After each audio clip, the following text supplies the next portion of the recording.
Ah, so hello dear students. So uh, Today we are going to see the lecture 3 of this topic, that is laws of motion. In the first lecture we had discussed about Aristotle fallacy, then about Galileo's experiments. Then in the next lecture we discussed about inertia and Newton's first law of motion. And in today's lecture, we'll just try to understand the further thing, that is the second law of Newton's, basically Newton's second law. So, in order to understand that, first of all, we will have to understand important term which is basically called as momentum. Okay, so we'll directly go to that part, that is the concept here. So, if you want to understand the motion of an object, you just cannot understand this motion by only seeing its velocity. You should also consider its mass also. Only so, if you consider both the things, mass as well as velocity, then only you can completely explain the motion of an object. So momentum is basically defined as what you call it as amount of motion in an object, or it is the amount of inertia of motion in an object. That's what we can call it. So, like for example, a lighter object going with a less velocity will have less momentum. A heavier object with the same velocity will have more momentum. You know that it's very easy that a lighter ball, you can easily catch it. A heavier ball will have more mass, more velocity, so it becomes very difficult to catch it. So comparatively, so you cannot explain the motion of an object, especially when we are defining, trying to understand this mechanics part. You cannot completely define unless and until we don't see this second part into consideration, that is mass also. Just velocity will not define the motion of an object. With the velocity, you require one more thing, that is mass. So mass and velocity together, that will give you the complete idea of this concept that is called as the motion of the object, that is momentum. So as you can see the formula over here, that it is denoted by this symbol P. In most of the books, everywhere mostly you will get the same symbol P, and it is given by the formula P equal to m into v. It's a product of mass and velocity. So if I go a bit further, I should state a very important thing, that momentum is basically a vector quantity, and mass and velocity, if you know that mass has units kg, velocity is meters per second in SI system. So if I combine them, I get the unit of momentum as kg meter per second. So two things about momentum you'll have to keep in mind. Momentum is basically a vector quantity. If an object is moving at a particular direction, then it carries the momentum in that direction, and its SI unit is kg meters per second. So as I was discussing that, it's very important that to understand the motion, not only mass or not only velocity is important, we should also consider its mass. Then only I can completely define the motion of an object. So a very important physical quantity is basically momentum. So let's see example of this momentum over here.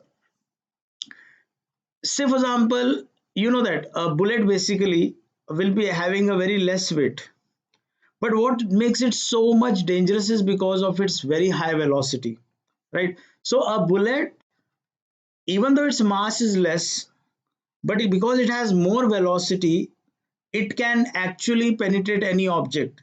So when if I just see only its mass, then it doesn't seem very dangerous at all. But the moment I add velocity to it, then it becomes really dangerous. Like for example, if you can see this, that a bullet, when it has, you can just see here that it has a very less mass, maybe in grams, but if it has a very high velocity. So if I want to define the motion of a bullet, I should not only take into consideration its mass, I should take into consideration very high velocity, right? So the momentum of the bullet is more because of the two things, mass as well as which one, velocity. Of course mass is less here, but then you have certain examples where velocity may be less but still it may carry very high momentum. Okay, so the reason why bullet, even though is having very less mass, is dangerous because it moves with a very high velocity. So that is how we understand this momentum. Now let's see the next diagram over here. If you see, or see the ship over here, this ship may be moving, cruising very slowly through waters, but still it has very high momentum because of its very high mass.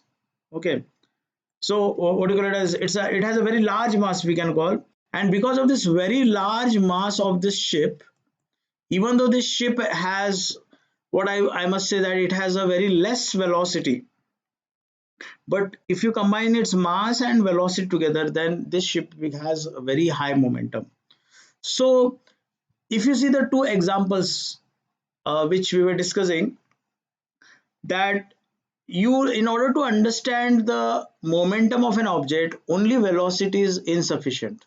You have to have a combination of mass as well as velocity, and when you combine both of these two things, we get a very important thing, and that important thing is what is called as momentum. So that's why in physics this momentum has a lot of importance, right? So once again, if I just go to the original definition over here, that momentum, it basically describes the complete motion of an object, and its symbol is p. It's a product of mass and velocity. And then you should remember that it has a direction. That's why it is called as a vector quantity. Momentum will be in some particular direction, and its SI unit is kg meters per second. If you see, for example, you know that earlier times, these heavenly objects, like for example, say a asteroid comes and hits the earth, then the reason why, even though there is so much damage, is because of the momentum of that asteroid, as you can see over here. Okay, say a asteroid comes and hits earth. Okay, it creates so much energy, the impact will be so high that it will be equivalent to billions of, like, the bomb which was in thrown in Hiroshima and Nagasaki. More than that, the reason is again, the if you see the size of the asteroid, it may be very less, but if you compare it with the velocity of the asteroid, if you just compare the same thing with the velocity of the asteroid, then it becomes a very huge number, and the impact will be so high that it can just create a ripple over the surface of earth, as you can see. So that's why, in order to understand the mechanics of objects, only velocity or only mass is insufficient. So the motion of the object can be understood by what we call it as the combination of both of these, and that basically we call it as which one? Momentum. And our next law, our Newton's law, is based on the same thing, and that is basically, that is what describes, that is the second law of motion, Newton's second law of motion, right? So according to this law, first we'll see the words here. The rate of change of momentum. Okay, so the definition of this, it goes something like this, that the rate of change of momentum,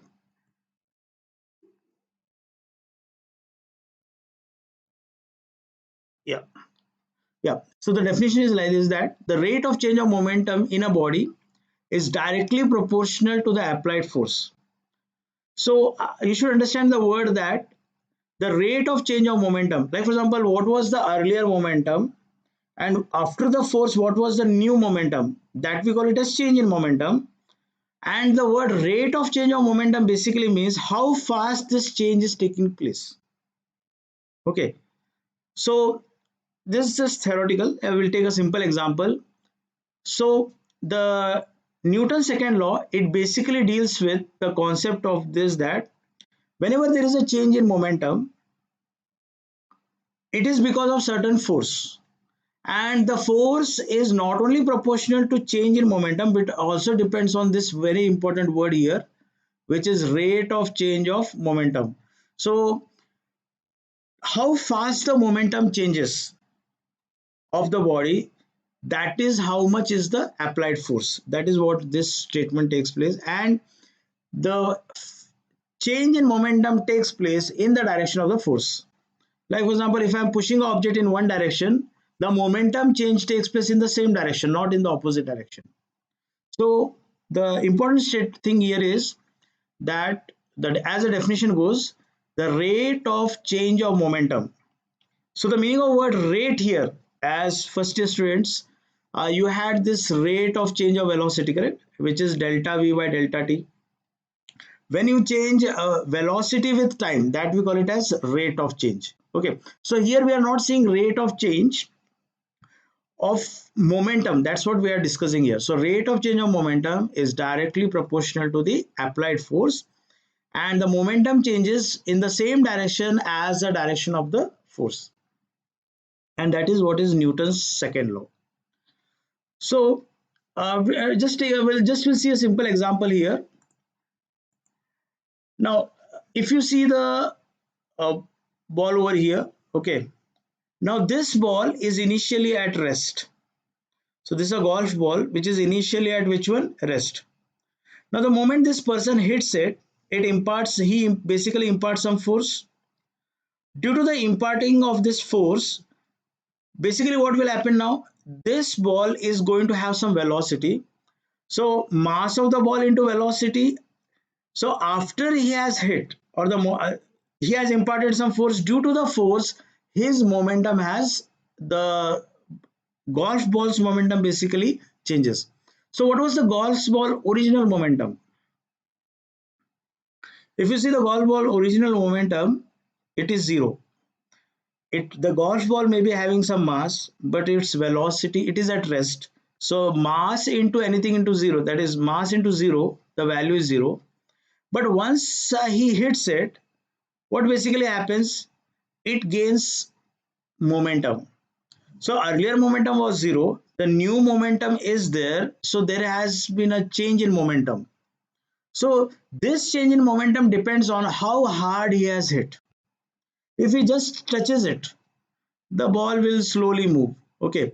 Whereas you can just see over here that, yeah, depending on how hard he is hitting it, that much distance basically the ball will move.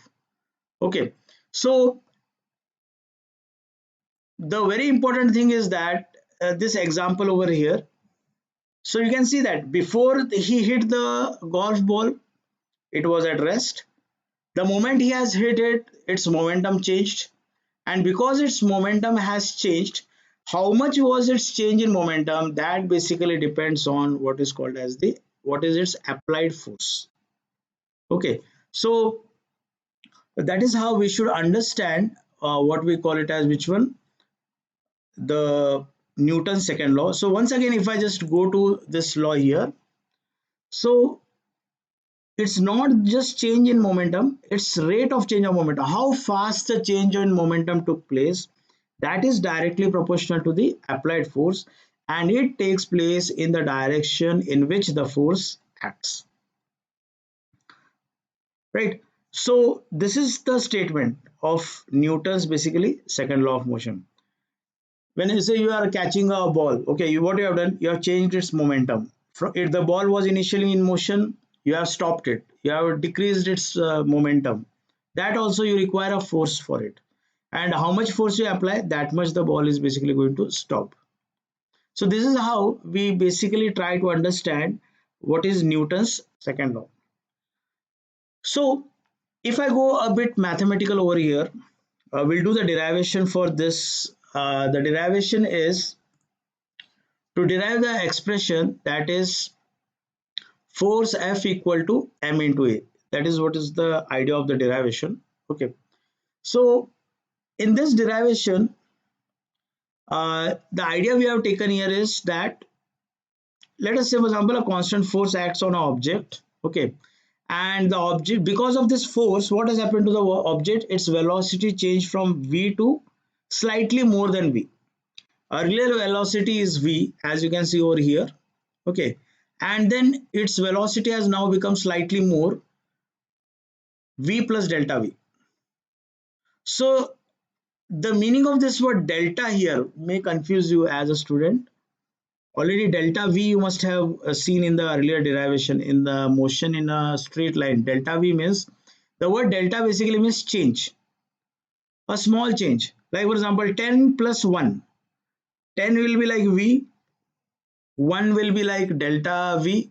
So 10 plus 1 will become 11, something like that. Okay. So normally in maths, the word delta here, this delta indicates a change in velocity. Okay. So due to the application of force F, let us say the velocity changed from v to v plus delta v due to the application of which one? The force F. That means there was a slight increase in velocity. So if there is a slight increase in velocity, how much the momentum must have changed? The momentum change is always final momentum minus initial momentum. That's how we take the change into consideration. So the new momentum is, normally what is the formula for momentum? Mass into velocity. Earlier velocity was v, the new velocity is v plus delta v. So the change in momentum delta p is given by mv plus delta v minus mv. Okay.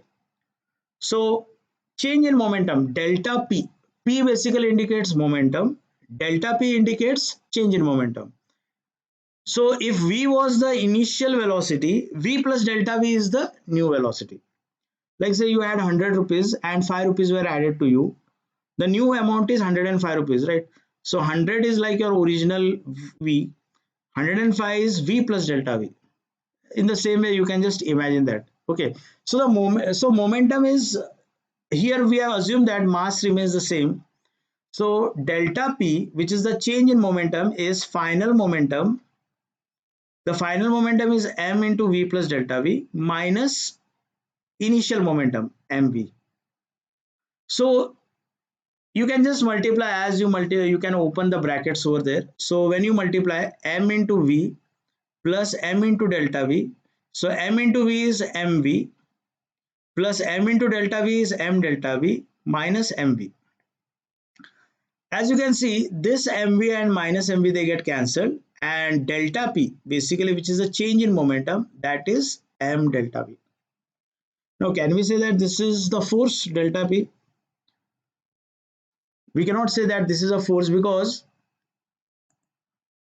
again coming to the definition, Newton's second law says that rate of change of momentum is directly proportional to force, not the change in momentum. So what we did now in this part of the derivation, we have not seen the rate of change of momentum.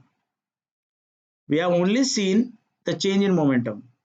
So the change in momentum, as you can see from this derivation over here, the change in momentum is like, what was the, it's always final minus initial. Initial momentum is mv, final momentum is m into v plus delta v. So delta p, how did I get this expression? I multiplied m with v, I got mv, plus m with delta v, I got m delta v, minus mv. mv and mv gets cancelled, so delta p is equal to m delta v. That's what the equation I got, right? So delta p is the change in momentum, not the rate of change of momentum. Okay. So now when I apply this, according to Newton's second law, force is directly proportional to the rate of change of momentum, right? The force is directly proportional to the rate of change of momentum. So delta p is change of momentum. Rate of change of momentum mathematically is F proportional to delta p divided by delta t, right? And already we had got delta p as, if you see the earlier last step over here, already we had got delta p as m delta v. So F is proportional to rate of change of momentum. proportionality sign means as change of momentum increases, force also increases. That is what it means, directly proportional to. Okay, so delta P by delta T, delta P is m delta V divided by delta T. And now you can see in the next step, we have introduced F equal to K m delta V divided by delta T. Okay, now what it means here is that I have changed proportionality sign to equality sign by introducing a constant K, and then I'll go a bit further here. So till now, the steps of the derivation were something like that. I considered a constant force F acting on an object for a small time delta T. That means I applied a force on an object, and due to the force, its velocity changed from V to V plus delta V. If the body was at rest, its velocity was 0 and it gained some velocity. If the body was moving at 10 meter per second and now it is 12 meter per second, then it has gained extra 2 meters per second, something like that. Okay, so the change in momentum delta P is m v plus delta V minus mv. So delta P, in this step I just expanded this, mv plus m delta V minus mv. So delta P is m delta V. Okay, then the next step, applying Newton's law, which states that force is proportional to rate of change of momentum, not just momentum, change in momentum, rate of change. So delta P divided by delta V T, and delta P is m delta V. Delta T remains as it is, and then I have introduced a constant here K, which is the next step, and you can see proportionality sign has changed to equality sign. So we get the equation F equal to Km delta V divided by delta T. Right. So in the next step, there is an assumption which is taken that the unit of force, okay, so this unit of force is taken such that the value of K is 1. So when we decide the unit of force, which we will be doing later on, so here this line you will have to write very carefully in the examination, especially that the unit for force is taken such that the value of K is taken 1, and once K becomes equal to 1, if you see this earlier part here, once this K becomes equal to 1, what remains is m delta V divided by delta T. So taking K equal to 1, we get F equal to m delta V divided by delta T. But if you ponder over this term, but what is this delta V by delta V? See the definition, rate of change of velocity. What is rate of change of velocity as per our earlier theories? The rate of change of velocity is basically which one? Acceleration, right? So delta V by delta T is actually acceleration. So your second part over here, this part, this delta V by delta T is basically what? It is basically which one? Acceleration. Hence, you get now the next equation, you'll get F equal to which one? M into A. So how did it come? Just see. This, in this formula, delta V by delta T becomes A, which is acceleration, rate of change of velocity. So F equal to M into A, and that is how you get the equation, that is derivation for F equal to M into A. So in examination, this may be a question for 5 marks, that derive the expression for force F equal to M into A. So the steps for derivation are something like this, that first you say that let a force act on an object for a time delta T such that its velocity is from V to V plus delta V. Then change in momentum is mv plus delta V minus mv.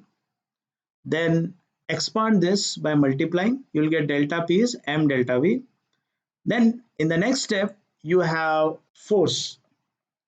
Okay, so here directly proportional. This is a symbol for directly proportional. So according to Newton's second law, force is directly proportional to which one? Rate of change of momentum.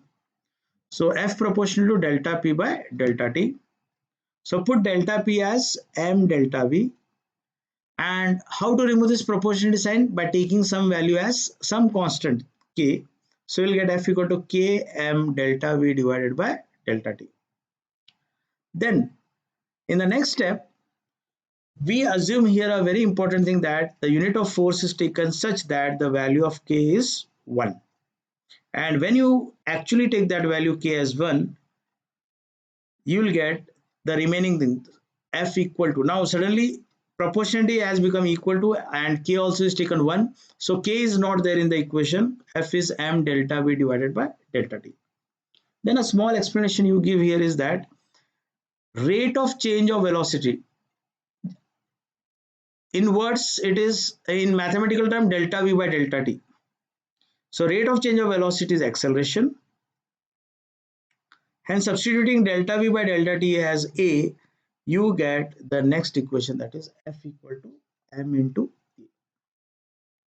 So this is a technical derivation. You'll have to practice it. Same steps, you just practice it in a notebook, so that you are perfect with the derivation. Then a bit ahead, if I go, this whenever you measure anything in physics, there is always a unit. So for force in SI system, the unit of force is basically Newton, and symbol is capital N, not small n, capital N.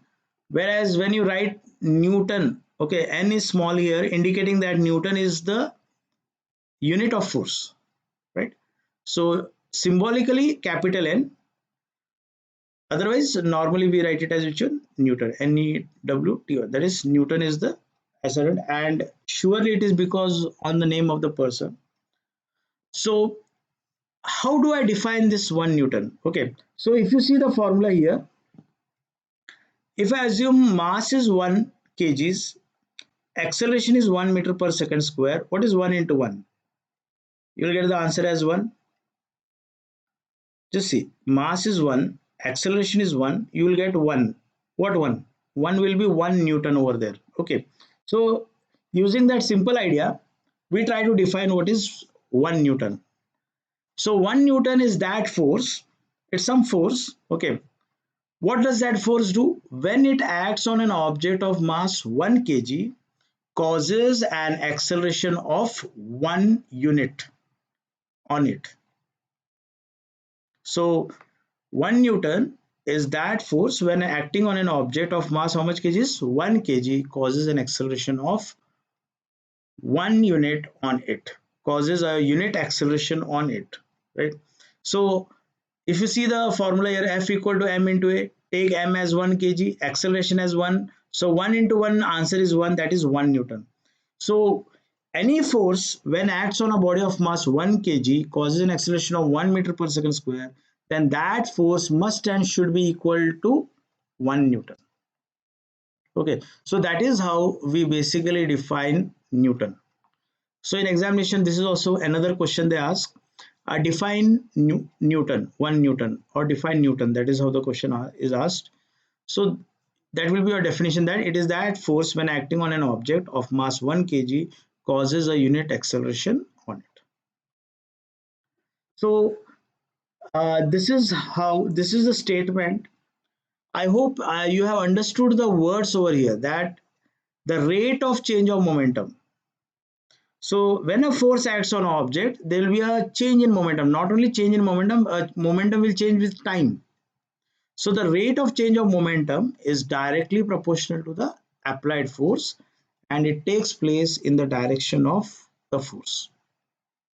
So this is basically Newton's second law of motion, and we have its unit, that is a unit of force, that is Newton capital N, and this is the definition of Newton. So in today's lecture, our main concentration will be on these 2 points, that is, first point is momentum, and why momentum basically comes into play, that it gives the complete picture about the motion of an object to some extent, at least to considering another few technical points, but still without both things you cannot actually explain the motion of an object. So both mass as well as velocity. And once we understand momentum, then it becomes easier for us to understand this Newton's second law of motion. So I want you all to just go through this video once again, write down the basic statements, the definition of momentum. What is the nature of momentum? Is it a scalar quantity or is it a vector quantity? Then what is the unit of momentum? Then what is the statement of Newton's second law? Then comes the derivation of F equal to ma, which are in these three steps.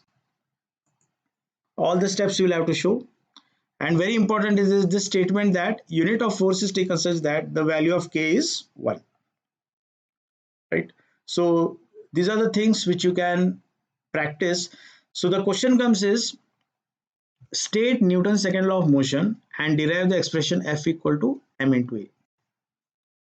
So that will be the question normally for 5 marks which is asked. So you can prepare that question from this derivation. You can just review the video once again, and then comes the last thing of today, that is uh, definition of what is Newton. So in the next lecture, we'll try to elaborate on this force concept with few practical examples. Till then, you be very clear with this derivation. So we'll continue in the next lecture. Thank you.